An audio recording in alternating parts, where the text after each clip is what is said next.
Hello everyone, my name is Trish Lynch from IOHR right here in London.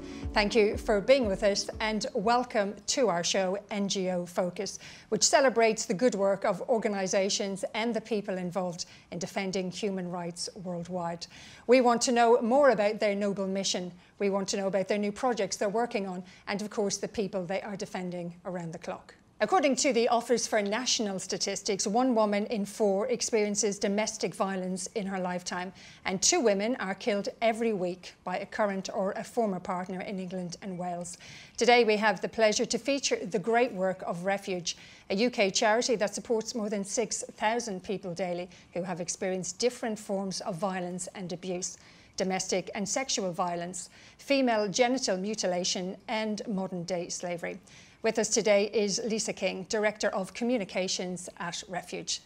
Lisa, great to have you with us. Thank you for joining us today. Thank you very much. Now, can you just tell us a little bit about the great work that Refuge are doing in helping support women who are the victims of abuse and violence? Well, Refuge opened the world's first refuge in Chiswick, just down the river from here, in 1971. So what started really as a very overcrowded house with lots of women and children flocking to its doors, we are now much more established than that and have around, as you say, over 6,500 women, children and some men in our services. And we're supporting them through all different projects, through safe houses, refuges, through community projects, supporting women and children perhaps in their local day centre or in cafes and libraries around the country. We have advocates who support women who may be wanting to go to court and press legal charges. We run a national domestic violence helpline with another organisation, Women's Aid, that supports a further 240 callers every single day. So there's a whole raft of different work that supports women who primarily come to us experiencing domestic violence, but as you rightly say, also experience many other forms of violence. And we provide the safety planning alongside emotional and practical support. Now let's talk about those figures that I kind of glossed over. 6,000 people you're supporting on a daily basis. 2 women every week are murdered by either a partner or an ex-partner. These figures are horrific, aren't they? They are, they're absolutely horrific, and actually the figures are yet worse when you consider on top of the 2 women a week who are killed, a further on average 3 women every week take their own lives. They commit suicide to escape domestic violence. That's a weekly death toll of 5 women every single week.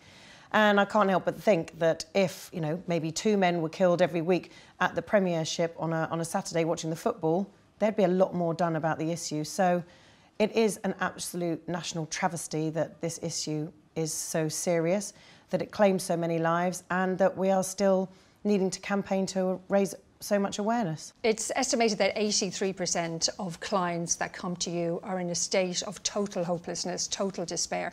What's the first thing you do when somebody makes contact with you? The first and absolute priority is to check they're safe. Once we've got a risk plan or a safety plan in place, our next priority is to look at that person as an individual and ask her what she needs to rebuild her life, to keep her, safe, but also to help her start again in a new community.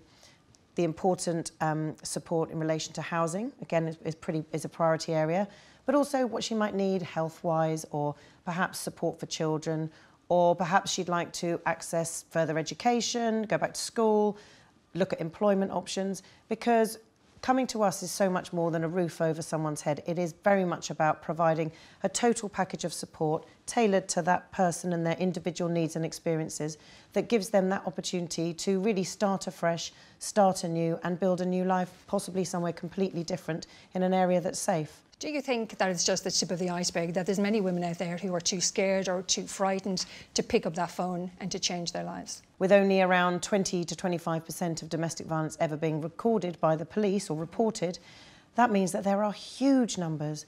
Many women don't know that they're experiencing domestic violence.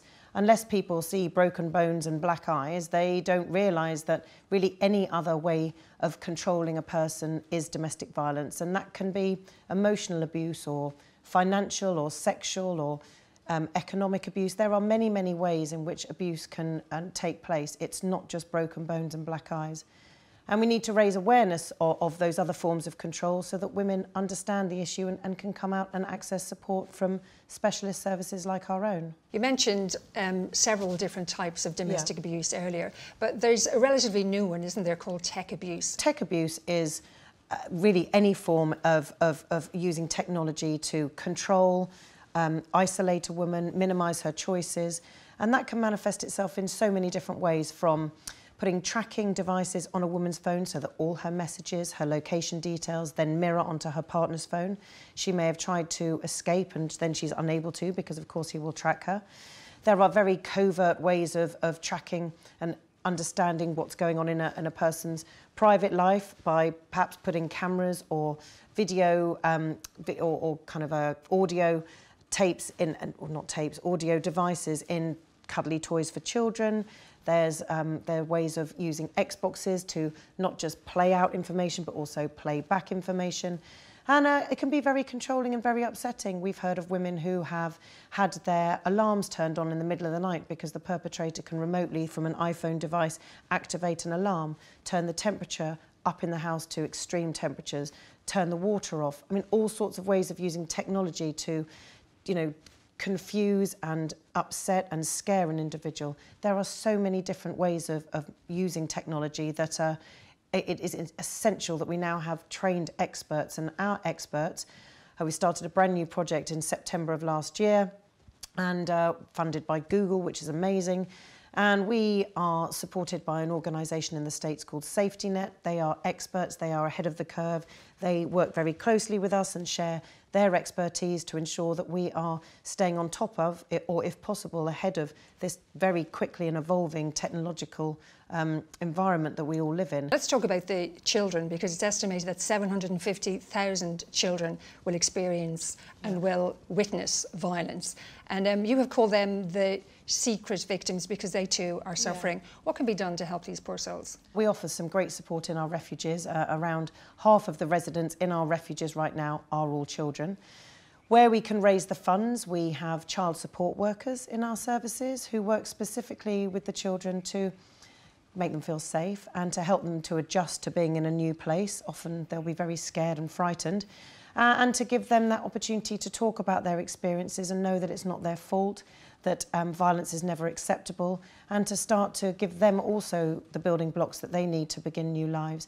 In new communities, with new schools and access to new friendships, we work with children to try and build all of those important links and support. Many refugees and asylum seekers who have made their way to what they consider to be the safe shores of the UK then find themselves at the receiving end of domestic violence. How can you help these women? Well, I would encourage everyone to call the helpline and start there to seek support. We work very closely to, again, lobby government and support those who don't have any access to the state benefits that we as residents in the UK and citizens have. So always reach out and get help. We try and put as much information in public spaces as we can, translated into as many different languages as possible. Some, you know, the individuals who are refugees and migrants who come to this country are unable to, you know, access information easily and are very isolated. So we have some really important projects that work at grassroots level, although of course there is much more that is needed in that area to provide support. But anyone who needs us should call the national helpline on 0808 2000 247. And that is a service that runs every hour of every day and, you know, never shuts. So we would just encourage someone to get in touch and we will work with you to, you know, look at the options and solutions that can be offered. Is there one story in particular where you made a significant difference to somebody's life? I mean, there are you know, countless stories. Thousands. Yeah, thousands and thousands of stories. I suppose the one that I always think of when I joined Refuge 15 years ago was in relation to a woman called Julia Pemberton who actually was shot. We weren't working with her, but we've done a lot of campaigning work with her since, or her family since. She was shot when the police really had told her that they were going to come to her and give her support much more quickly than they did. And I think it was the shock of learning that the police response at that time was so poor, and that the misinformation that Julia had been given resulted in her being shot when perhaps she could have, you know, taken the extreme action of jumping out of her window, but perhaps she might have done that if she had understood that the police were, you know, going to take as long as they did to come to the scene of the crime.